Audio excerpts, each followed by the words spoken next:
வணக்கம் நண்பர்களே. அப்புறம் ஒரு நண்பர் வந்து கமெண்ட்டில் கேட்டிருந்தார், வணக்கம் நண்பர்களே அப்படின்னு சொல்கிறீங்க, ஆனால் உங்கள் பேரை சொல்ல மாட்டீங்களே சார் அப்படின்னு. அவங்க புதிய நண்பர்களாக இருப்பாங்கன்னு நினைக்கிறேன். என்னுடைய பெயர் கிருஷ்ணவேல் டிஎஸ் அப்படின்னு ஏற்கனவே ஒரு சேனல் வச்சுருந்தோம். அந்த சேனலுக்கு அப்படி பேர் இருந்ததுனால பேரை தனியாக சொல்ல வேண்டிய அவசியம் இல்லாமல் இருந்தது. ஸோ எனது பெயர் கிருஷ்ணவேல். நான் ஒரு வரலாற்று ஆர்வலர், சரிங்களா? ஆய்வாளரும் கிடையாது, அறிஞரும் கிடையாது. நான் ஒரு வரலாற்று ஆர்வலர். வரலாற்றில் தேடி சில விஷயங்களை படிக்கும்போது அதில் சுவாரஸ்யமான செய்திகள் இருந்ததுன்னா அதை எல்லாத்தையும் உங்களோடு பகிர்ந்து கொள்வது தான் என்னுடைய வேலை. இந்த வரலாற்று சம்மந்தமான விஷயம்னு சொல்லிட்டு ஒரே பாலிடிக்ஸ் தானே சார் பேசிகிட்டு இருக்கீங்க அப்படின்னப்ப, இந்த வினோத வாய்ஸ் சேனலில் வந்து கரண்ட் அஃபேர்ஸ் மட்டும் போடுவோம் அப்படின்ற மாதிரி வச்சுருக்கோம். ஏற்கனவே இந்த கிருஷ்ணவேல் டிஎஸ் சேனல் வந்து முடங்கிவிட்ட காரணத்தினால், அதாவது விளம்பரங்கள் இல்லாமல் முடங்கிவிட்ட காரணத்தினால் கேஆர்வி மீடியா அப்படின்னு இன்னொரு சேனல் ஆரம்பிச்சிருக்கோம். இப்போ அந்த சேனலில் தான் வரலாற்று செய்திகளெல்லாம் போடுறோம். நீங்கள் அந்த சேனலை போய் பார்த்து அதுலேயும் உங்களுடைய ஆதரவை தருமாறு கேட்டுக்கொள்கிறோம். இன்றைக்கி நாம் பேச போகிறது தமிழிசை சவுந்தரராஜன் அவர்களை பற்றி தான்.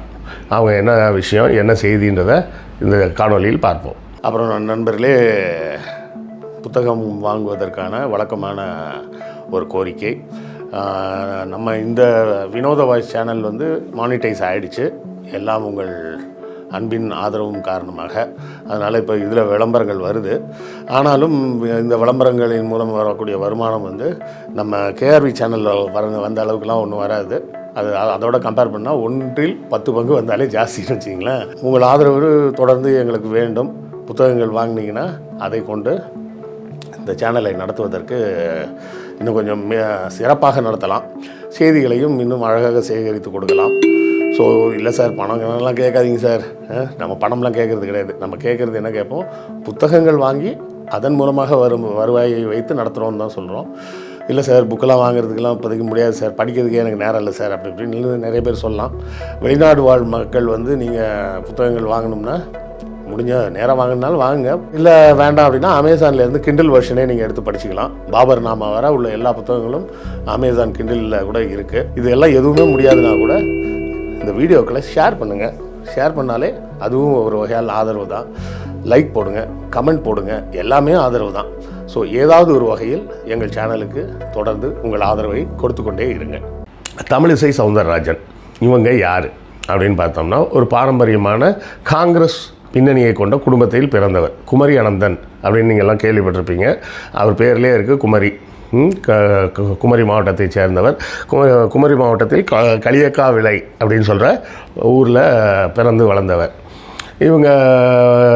இவரோட தாய் மாமா, அதாவது அம்மாவின் சகோதரர் தான் யாருன்னு கேட்டிங்கன்னா, நம்ம வசந்தன் ஓனர் இருக்கார்ல, அந்த வசந்த், அவர் தான் வசந்தகுமார் தான் இவரோட தாய் மாமா.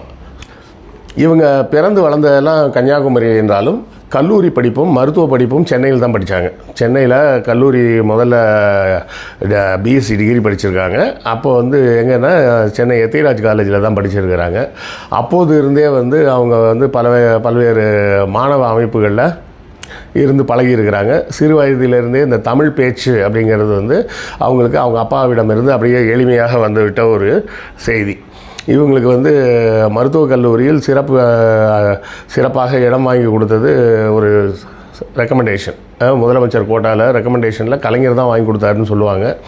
அந்த செய்தியை பற்றி எனக்கு முழுசாக தெரியாது, சொல்ல கேள்விப்பட்டிருக்கிறேன்.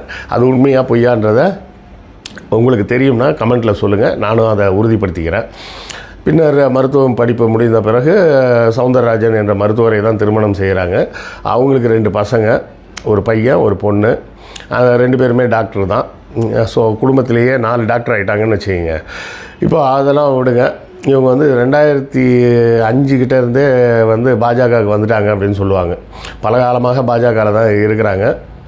பாஜகவில் ஒரு முக்கிய பங்கு வகித்தாங்கன்னு சொல்லணும். அதாவது தமிழ்நாட்டில் பாஜகன்ற பேர் வெளியே தெரியறதுக்கு காரணமாக இருந்தவங்க இவங்க தான்.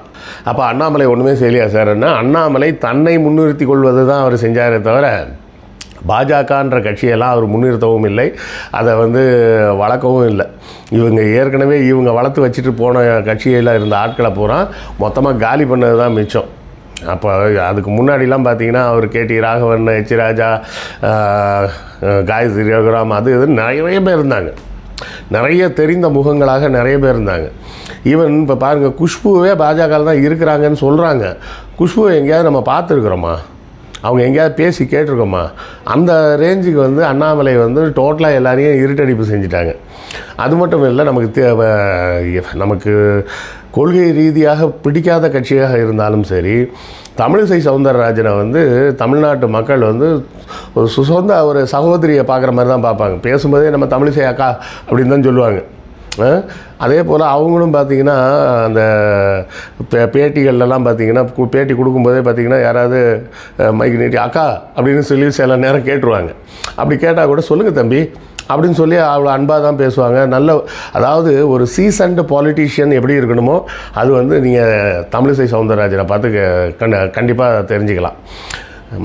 ஒரு பாலிட்டிஷியன் எப்படி இருக்கக்கூடாது அப்படின்றதுக்கு உதாரணம் வேணும்னா நம்ம அண்ணாமலையை பார்த்து தெரிஞ்சுக்கலாம்.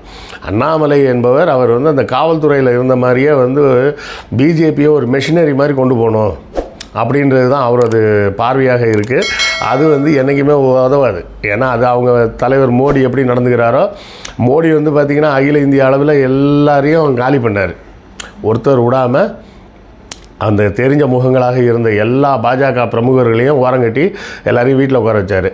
அதே வேலையை தான் இங்கே அண்ணாமலையும் செஞ்சிகிட்ருக்கிறார்.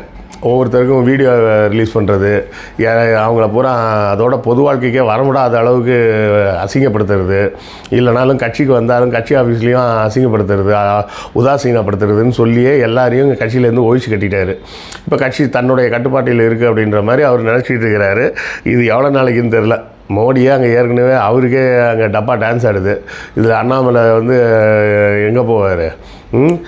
மோடியே ஆடி காற்றுல அம்மியும் பறக்கும் அப்படிம்பாங்களே, அந்த மாதிரி அவரே ஆளாக பறந்துக்கிட்டு இருக்கிறாரு. இந்த நேரத்தில் அண்ணாமலையை காப்பாற்றுறதுலாம் அவர் வேலையாக இருக்காது. எப்படி இருந்தாலும் இந்த தேர்தல் முடிவுகள்லாம் வந்தாச்சு. இவங்க ஆட்சி பொறுப்பு ஏற்கக்கூடிய நேரங்கள் வரும்போது கண்டிப்பாக தலைமை மாற்றப்படும் அப்படின்றது தான் என்னுடைய நம்பிக்கையாக இருக்குது. அதற்காகத்தான் தமிழிசை சவுந்தரராஜனை இங்கே கூட்டு வந்திருக்கிறாங்க அப்படின்னு நான் பார்க்குறேன். முந்தா நாள் கூட முந்தா நாளோ அவங்க ஒரு பேட்டி கொடுக்குறாங்க. சரி, இந்த தேர்தலில் தோத்துட்டீங்களே, இப்போ என்ன பண்ண போகிறீங்க அப்படின்னு கேட்டால், நான் ஏன் தோத்தேன்னு சொல்கிறீங்க? இந்த தென்சென்னை தொகுதிக்கு இந்த ஆஃபீஸே வந்து தென்சென்னை தொகுதி எம்பியோட ஆஃபீஸ்னே வச்சுக்கிங்க. பதவியில் இருந்தால் தான் வேலை செய்யணுமா? பதவியில் இல்லைனாலும் மக்களுக்கு நான் வேலை செய்வேன். இந்த தென்சென்னை தொகுதி மக்களுக்கான எல்லா விதமான நலன்களுக்காகவும் போராட்டங்களை முன்னெடுப்பேன். நான் வந்து இங்கேயே தான் இருந்து வேலை செய்ய போகிறேன் அப்படின்னு அவங்க தெளிவாக சொல்கிறாங்க. சொல்கிறது மட்டும் இல்லாமல் தன்னோடு அங்கே அந்த கூட்டத்தில் கலந்துக்கிட்ட அத்தனை தலைவர்கள் பேரையும் சொல்கிறார். கராத்தே தியாகராஜன், அவங்க இவங்கன்னு எல்லாரோட பேர், கருநாகராஜன் நினைக்கிறேன், எல்லார் பேரையும் குறிப்பிட்டு பேட்டியில் சொல்கிறாங்க. இவங்கெல்லாம் எங்கள் கூட இருக்காங்க. இப்போ 2 பேருக்கும் உண்டான வேறுபாடு என்னன்னு பாருங்கள். அண்ணாமலை வந்து நான் தான் அப்படின்றார். சரியா? ஆட்டு தலையெல்லாம் வெட்டாதீர்கள், கொடுமைப்படுத்தாதீர்கள், வேணுமானால் என் மீது கை வைத்து பாருங்கள் அப்படின்லாம் வேறு பேசிகிட்டு இருக்கிறார். இங்கே தமிழிசை எப்படி பேசுகிறாங்க?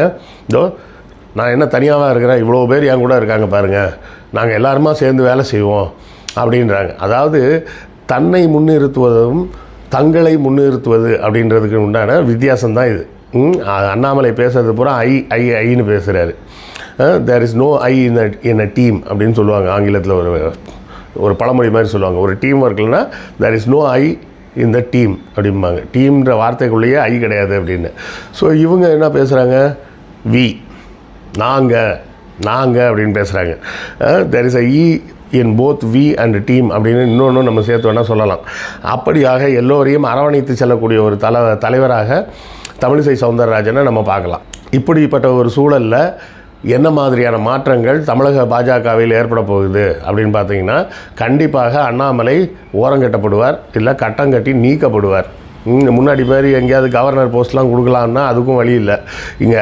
ஏன்னா மோடிக்கே பிரதமர் போஸ்ட்டே டான்ஸ் ஆடிக்கிட்டு இருக்கும்போது அண்ணாமலைக்கு பதவி கொடுக்குறதெல்லாம் வந்து கனவுல கூட நடக்காது அப்படின்னு தான் நம்ம நினைக்கணும். ஸோ இது போக பார்த்திங்கன்னா, இந்த தேர்தல் சமயத்தில் தமிழிசை அவர்கள் வந்து தலைமை அலுவலகத்துக்கு கடிதமே போட்டாங்க. எங்கே? டெல்லிக்கு. இது மாதிரி இந்த எலெக்ஷன் கேம்பெயினில் வேலை பார்த்த 2 பேர் வந்து 2 கோடி ரூபாயை சுருட்டிட்டாங்க, நான் கொடுத்த காசில் தலைமையிலேருந்து நீங்கள் கொடுத்தீங்க பணம், அந்த பணத்தில் இவ்வளோ கொடுத்தேன், அந்த கொடுத்த பணத்தில் இவ்வளோ காசை வந்து ஆட்டையை போட்டாங்க, செலவே பண்ணல அப்படின்னு நேரடியாக பெயர்களையெல்லாம் குறிப்பிட்டு கடிதமே போட்டிருக்கிறாங்க. ஸோ அந்த மாதிரி எல்லா இடத்துலையும் ஒரு போல்டான ஒரு டெசிஷன் எடுக்கக்கூடிய ஒரு சீசன்டு பொலிட்டீஷியன், அதுதான் முக்கியமான விஷயம். ரொம்ப பொறுமையானவர். தமிழகத்தில் தாமரை மலர்ந்தே தீரும் அப்படின்னு சொல்லி அதை வந்து கலாய்ச்சாங்க, அது வேறு விஷயம். அந்த மாதிரி ஒரு வாக்கியத்தை கட்டமைச்சதே தமிழிசை தான். கரெக்டாக? ஸோ இப்பேற்பட்ட ஒரு தலைவர் வந்த பிறகு பிஜேபியில் என்ன மாற்றங்கள் நடக்குது, மத்தியில் என்ன மாற்றங்கள் நடக்குது, அண்ணாமலைக்கு கதி என்ன, அண்ணாமலைக்கு அரோகராதனா அப்படின்றதையும் நாம் பொறுத்து இருந்து பார்ப்போம். நன்றி, வணக்கம்.